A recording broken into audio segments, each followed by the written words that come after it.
3, 2, 1. Hello folks, welcome to OTD, also known as On the Deck, where you can get all the sports you need in 10 minutes. My name is Adam Arjuna, this is my mom, Gina. He's the journalist. And she's the enthusiast. And I'm enthusiastic because it is the middle of December and we're sitting outside and the sun's out. Yeah, there's no snow right now, which is crazy because we all know in the Midwest, December means snow and cold and it's supposed freezing. to snow tomorrow, but so yeah, we'll see. But it's sunshine today, right. And we get to talk about NFL football. Yes, we have our NFL Weekly Update, and so let's go right into it right now. Okay, so we've got the LA Rams we want to highlight right now. Jeff Fisher just got a 2-year contract extension for being the head coach. And we're a little surprised about that because he just had a bunch of backlash over this last week about him and Eric Dickerson.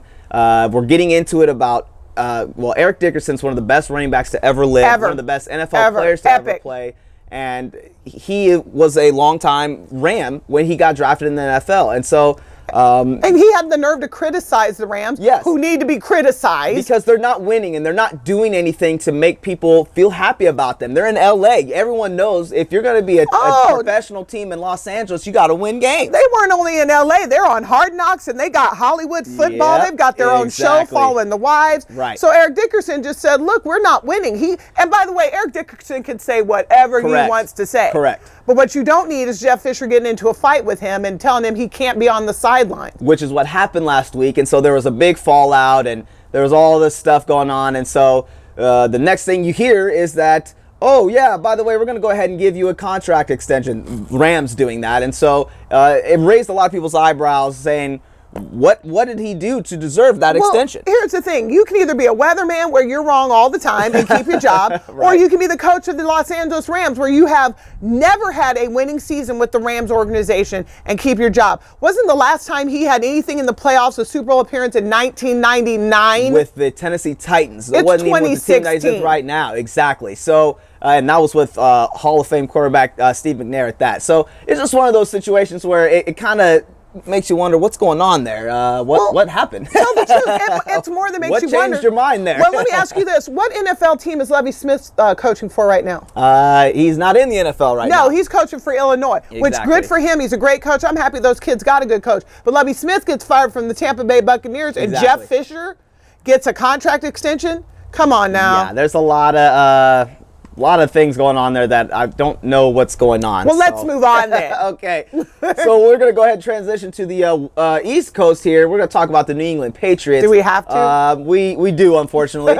The Patriots just lost a big part of their team due to injury, and we're talking about Rob Gronkowski here. Yes. The tight end, the potential Hall of Famer or future Hall of Famer, has a laundry list of injuries that has continued to bog him down as far as his play. And so the recent injury is a slipped disc in his back. And so he's going to be out for the rest of the season. And it's just another injury that you add on to what he's had to deal with in his career.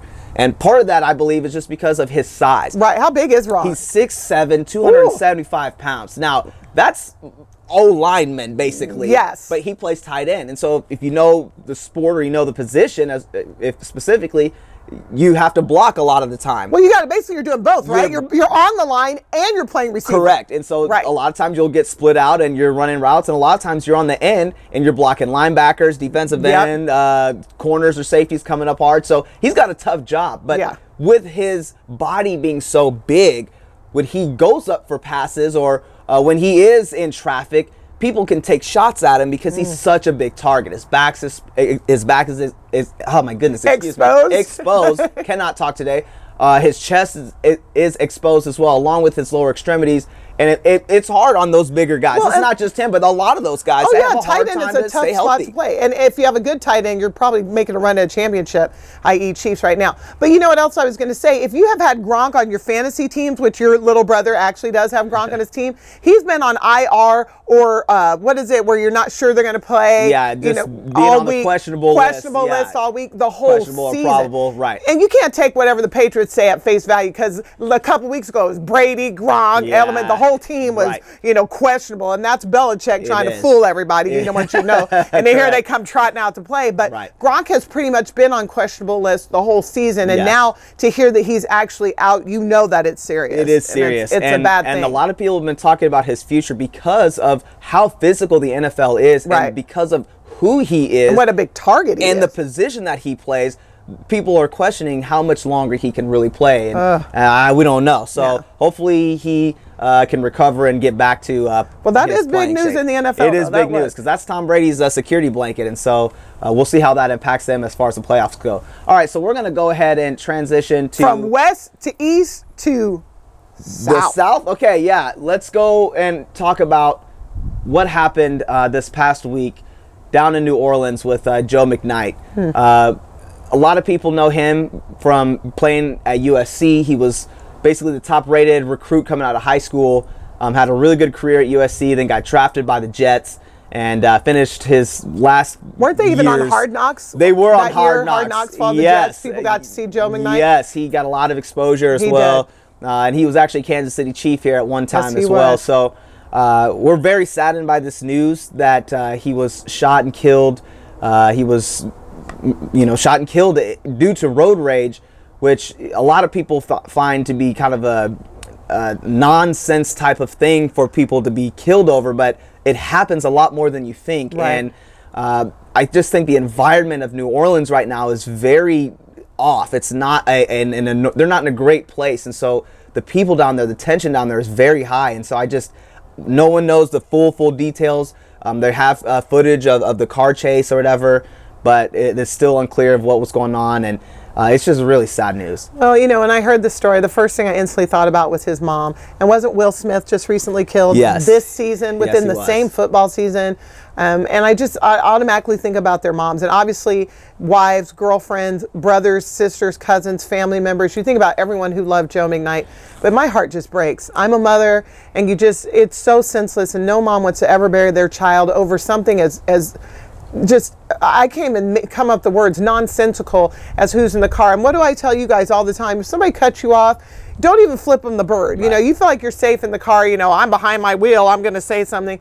Don't. It's not even worth it. Cuss them out in your head and move on. Yeah. Because you have no idea what the state of mind of that person is. And I'm not blaming Joe McKnight or Will or anybody else who is the victim of road rage. But I'm just saying, protect yourself. Let them go past you. If it's really that important for someone to get to the red light in front of you, by all means, have the road. Exactly. Get home alive. It's just tragic because you don't want to see athletes getting cut down so early. And isn't he a baby? Is he 28 years old? He's young. He's not old enough to be on his deathbed, that's for sure. Listen, when you're a mother, everybody's your baby. You're always your babies. 28 is a grown man. It is a grown man, but he's still in the prime of his life. He hasn't seen his 30th birthday. He didn't get to turn 40. Correct. He'll never get to retire at 65. He's 28 yeyears old. It's disgusting. It's disturbing. And I really hate the fact that, you know, here's all this potential lost over something stupid like road rage. It's very unfortunate, and our hearts and what happened to you yesterday driving to work? Well, yeah, I was a quick story. I was on my way to work. I work at KMBC, and here it's the ABC affiliate here in Kansas City, and I was on my way to work on the interstate, and one of our interstates during the time that I go to work just is congested. It's just the volume of traffic and people trying to get from work home and vice versa.